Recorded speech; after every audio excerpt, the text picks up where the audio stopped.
O kung paano natin i-test yung na-order nating dashcam.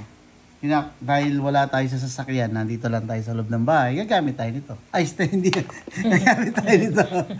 Itong power bank. Kasi parang, ito yung pinaka... Ito yung pinaka substitute. Kunyari, pag nasa sasakyan kasi, ito yun, di ba? Lalagay mo doon sa cigarette lighter.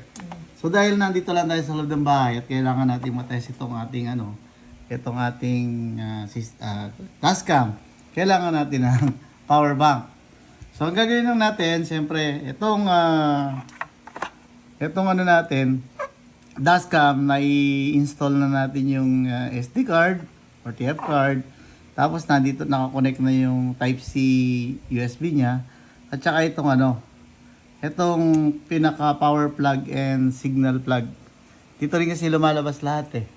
Video, power ng rear camera, dito yon.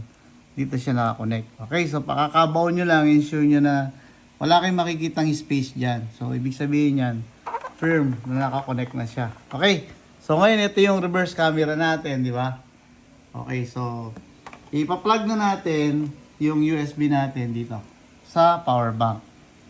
Bakit pwede? Kasi ito 5 volts to eh. Itong natin. So, ito naman is almost 5 volts din. So, pwede, di ba? So, saksak lang natin. Ayan. Then, i-power on lang natin.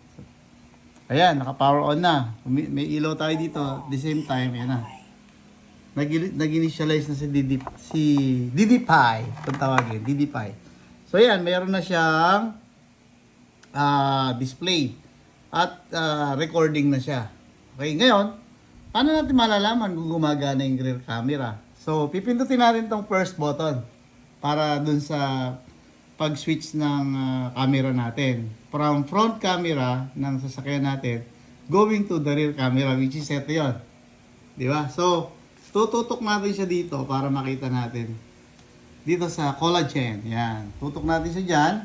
At tingnan mo dito sa lens. Pag pinindot ko to, mapapalitan yung display niyan. Ayun. Di ba? Ayan siya. O, napalitan, di ba? Ayun yun. So, back to front camera. Ito yun.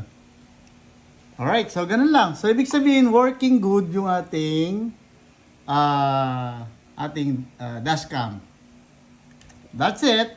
Thank you for watching.